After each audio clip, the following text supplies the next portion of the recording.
안녕하세요. 콩닥콩닥터 정한쌤입니다.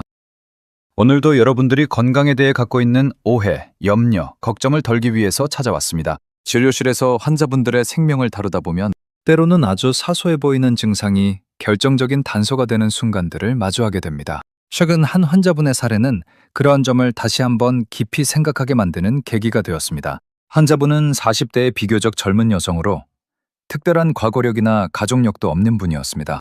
그러나 2주 전 5분가량의 흉통을 시작으로 10일 전에는 10분, 5일 전에는 30분으로 통증이 점차 길어지는 양상을 보였습니다. 그리고 내원 전날 밤에는 가슴이 찌르는 듯 아프면서 목, 왼팔, 등으로 통증이 퍼지고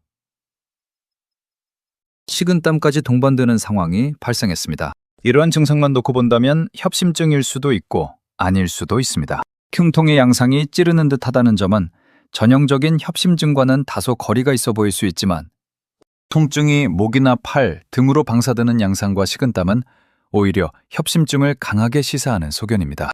더군다나 통증의 지속 시간이 점점 길어지고 있다는 점은 매우 중요한 경고 신호입니다. 문제는 바로 여기에 있습니다. 증상은 언제나 교과서처럼 나타나지 않습니다. 실제 연구에 따르면 전형적인 협심증 양상을 보이는 흉통이라 하더라도 실제 관상동맥 질환으로 진단되는 비율은 약 20에서 30% 수준에 불과한 것으로 알려져 있습니다. 이는 흉통이라는 증상 하나만으로 질환을 단정할 수 없다는 점을 의미합니다. 그러나 반대로 생각하면 그 20에서 30% 안에 들어가는 경우를 놓쳤을 때의 위험성은 결코 가볍지 않다는 뜻이기도 합니다. 협심증은 단순한 불편함의 문제가 아니라 때로는 생명을 위협하는 질환입니다. 따라서 가능성이 높지 않다고 판단된다고 해서 그 평가를 소홀히 하는 것은 매우 위험한 접근일 수 있습니다. 의학에서는 놓치면 안 되는 질환을 우선적으로 배제하는 접근이 중요합니다. 이는 과잉 진료가 아니라 생명을 지키기 위한 최소한의 안전장치라고 보는 것이 맞습니다. 해당 환자분의 경우 심전도 검사에서 협심증을 시사하는 변화가 확인되었습니다. 심전도 소견 또한 단순히 정상과 이상으로 나뉘는 것이 아니라 ST 분절 상승과 같이 즉각적인 응급처치를 요하는 단계부터 비교적 경미한 변화까지 다양한 스펙트럼을 보입니다. 이 환자분은 전형적인 흉통의 진행 양상과 더불어 심전도 변화까지 동반된 상태였기 때문에 임상적으로 협심증 가능성을 높게 판단할 수밖에 없었습니다. 결국 당일로 관상동맥 조영술을 시행하게 되었고 검사 결과는 예상대로였습니다. 관상동맥 중 하나가 약 90% 이상 협착되어 있었고 이미 불안정 협심증 상태에서 심근경색으로 진행되고 있는 단계였습니다. 협심증은 종종 예고편을 보여줍니다. 처음에는 가볍게, 짧게 시작하다가 점차 강해지고 길어지며 결국 결정적인 순간을 맞이하게 됩니다. 문제는 많은 분들이 이 초기 신호를 대수롭지 않게 넘긴다는 점입니다. 몸살인가, 피로인가, 일시적인 통증인가 하고 지나치는 사이에 병은 진행됩니다. 물론 모든 흉통이 협심증은 아닙니다.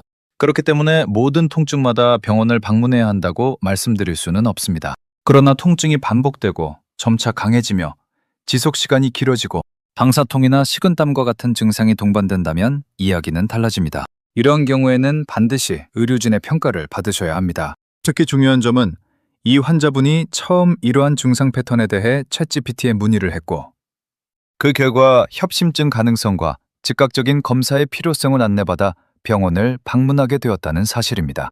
만약 이 과정이 조금만 더 지체되었다면 다음 통증 시점에서 심근경색으로 쓰러졌을 가능성도 충분히 있었던 상황이었습니다. 의사인 저조차도 흉통만으로 협심증을 100% 진단할 수는 없습니다. 결국 검사를 통해 확인해야 합니다.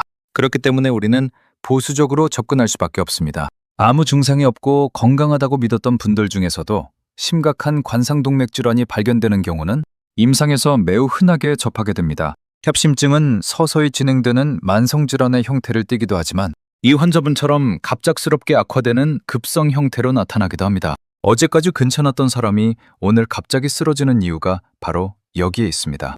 건강에 대한 과도한 공포도 문제이지만 반대로 지나친 안심과 확신 또한 위험할 수 있습니다. 중요한 것은 균형 잡힌 판단입니다. 위험 신호를 무시하지 않되 필요할 때 적절한 평가를 받는 것. 그것이 결국 자신의 생명을 지키는 가장 현실적인 방법입니다. 오늘도 한 분의 환자분을 지켜낼 수 있었던 것에 감사함을 느낍니다. 그리고 이러한 경험이 쌓일수록 심장질환과 혈관 질환에 대한 평가는 결코 가볍게 여겨서는 안 된다는 확신이 더욱 깊어집니다. 앞으로도 보다 많은 분들이 올바른 정보와 판단을 통해 자신의 건강과 생명을 지켜나가실 수 있기를 진심으로 바랍니다. 객관적 결과를 토대로 현명하고 지혜로운 판단하셔서 모두가 미래에 건강하시길 소원해봅니다. 이상 정한샘 내과 의원 정한샘이었습니다.